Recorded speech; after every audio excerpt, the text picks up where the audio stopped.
Hello दोस्तों, कैसे हैं आप लोग। आई होप आप सब अच्छे होंगे और अच्छे से अपना ख्याल भी रख रहे होंगे।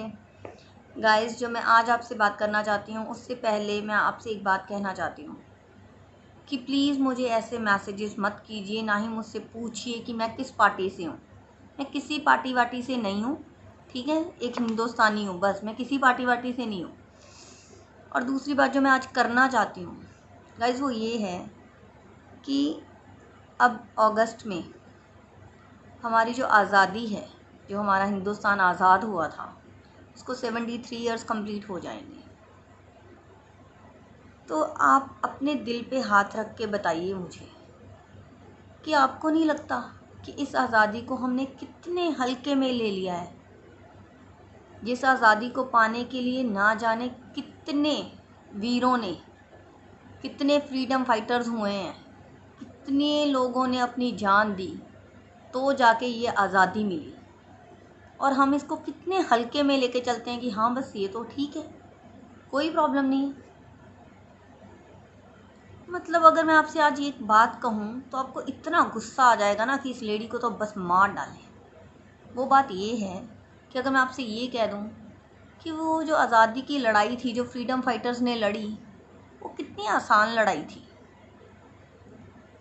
खून खौल गया होगा ना मेरी ये बात सुन के कि आसान लग रही है मैडम आपको वो लड़ाई।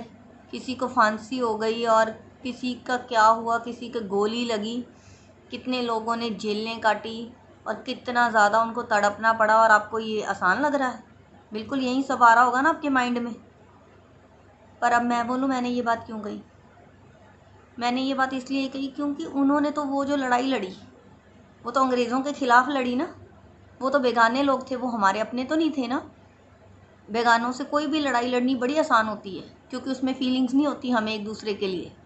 पर अब जो हम आज़ाद हो गए, उन्होंने ये सोचा था कि अब हमारा देश एक और ही लड़ाई लड़ेगा। उन्होंने ये सोचकर अपनी जान दी थी हमारे लिए कि अब हमारा देश किस चीज़ की लड़ाई लड़ेगा। धर्मों की, पैसों की। मैं एक बात बोलती हूँ यार, हमें कौन सा धर्म बताता है कि आप आपस में जाके झगड़े करो, एक दूसरे को मारो। कहीं पे भी किसी भी धर्म में ये चीज़ लिखी है। काम कुछ गलत काम आदमी करें और बदनाम क्या होता है धर्म। हिंदू, मुसलमान, सिख, ईसाई, मतलब ये हम इंसानों के काम। मतलब मैं तो उनकी आत्माओं को कितनी तकलीफ़ होती होगी, मैं तो ये सोचती रहती हूँ कि इनकी वजह से हमने अपनी जान दी, जिनको इसकी वैल्यू ही नहीं है कोई आज़ादी की, कि क्या क्या अत्याचार होते थे। अब इनको आज़ादी मिल गई है तो उसकी तो कोई वैल्यू कर नहीं रहे हैं और उल्टा और ही नए नए काम शुरू कर लिए हैं। यही हो रहा है ना। मतलब यार बहुत दुख होता है मुझे सीरियसली में। 2 लाइनें लिखी हैं मैंने इस पे, सुनिए कि ये आज़ादी जिसकी किसी को ना पड़ी है, उस आज़ादी के लिए ही ना जाने कितनों को अपनी जान देनी पड़ी। वो ना तो हिंदू थे, ना थे मुसलमान, ना सिख थे, वो तो बस थे इंसान। और वहीं हम नहीं बन पा रहे। हम सब बन पा रहे हैं, हिंदू बन पा रहे हैं, मुसलमान बन पा रहे हैं, ये जो सिख ईसाई सब बन पा रहे हैं, पर बस हम इंसान ही नहीं बन पा रहे। पता नहीं क्या हुआ पड़ा है। मतलब इतना यार पता नहीं, समझ नहीं आती। मतलब मैं ना काफ़ी ज़्यादा फेसबुक ग्रुप्स में इनविटेशंस मुझे आते रहते हैं, जो मुझे थोड़े बहुत अच्छे लगते हैं, मैं उनमें ऐड हो जाती हूँ, ज्वाइन कर लेती हूँ। अगर बाद में नहीं ठीक लगता तो छोड़ देती हूँ। आजकल ग्रुप्स में क्या डिस्कशंस हो रही हैं, काम वालियों को सैलरी दी जाए या ना दी जाए, और लोग उस पर विशेष टिप्पणियाँ क्या करते हैं, नहीं नहीं इनको नहीं देनी चाहिए, नहीं तो इनको मुफ्तखोरी की आदत लग जाएगी। यार उनको मुफ्तखोरी की आदत लग जाएगी, जिनको रोटी के लाले पड़े पड़े हैं, अपने किरायों के लाले पड़े पड़े हैं, उनको मुफ्तखोरी की आदत लग जाएगी। तो मत देना बाद में जब लॉकडाउन खुल जाएगा तो।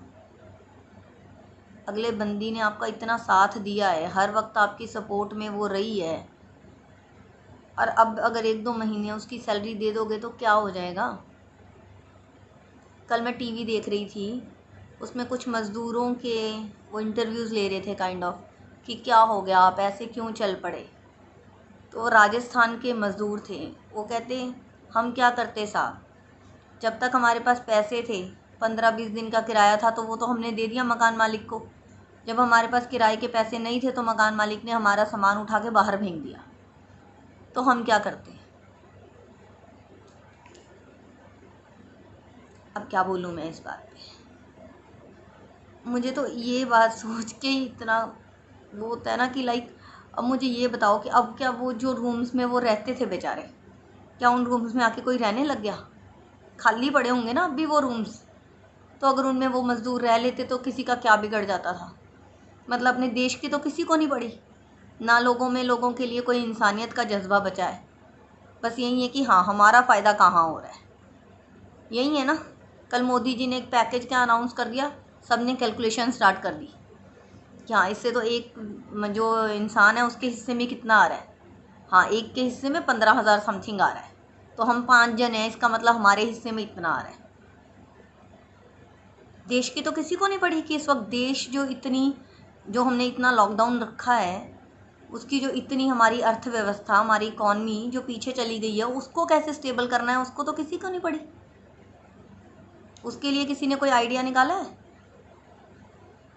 ये दिमाग तो बड़े चलते हैं कि हाँ, हम कैसे, मतलब ये कितना कैलकुलेट हो गया 1 मिनट में कि कितने पैसे आ गए हमारे पास, बट स्टिल मतलब माइंड सेट देखो गाइज। ये जो हमारा देश है ना, इसको बचा लो इस वक्त। और इसको बचाने का सिर्फ एक ही तरीका है जो कल मोदी जी ने हमें बता दिया है कि अपना अगर हम स्वदेशी सामान खरीदेंगे ना, तभी हमारा देश बचेगा। अब अगर अब भी हम लोग इन लोगों के गुलाम बनते रहे ना, बस यही कुछ होना है। पहले भी यही हुआ था। अंग्रेज़ों ने क्या कहा था, अपनी मार्केट ही लेके आए थे हमारे कंट्री में, हमने उनका सामान स्टार्ट कर दिया लेना। धीरे धीरे धीरे धीरे कब हम लोग गुलाम बन गए हमें पता ही नहीं पड़ा। तो हिस्ट्री को रिपीट मत करो, अपने देश के बारे में सोचो। अगर 1-1.5 साल अपने पर्सनल बेनिफिट्स के बारे में नहीं सोचोगे ना, तो कुछ नहीं बिगड़ जाएगा आपका, पर आपके देश का बहुत भला हो जाएगा। तो इसलिए गाइस, प्लीज़ एक मंत्र लेके चलिए कि हम सब एक हैं। ये सब जो पर्सनल झगड़े हैं, प्लीज़ इनको बंद कर दीजिए। और अब ये जो दो नए धर्म बना रखे हैं ना, एक कांग्रेस और एक बीजेपी, ये भी बड़े खतरनाक हैं। इनको भी प्लीज़ बढ़ावा मत दीजिए। आज उनकी सरकार है, कल को शायद किसी और की आ जाए, परसों किसी और की आ जाए, कुछ नहीं पता। ठीक है, तो इस चक्करों में मत पड़ो प्लीज़, आई रिक्वेस्ट यू। सब एक होकर रहे ना, वहीं भलाई है। नहीं तो ना ये देश बचेगा ना हम बचेंगे। फिर जो होगा देखी जाएगा। Thank you, I hope you like it.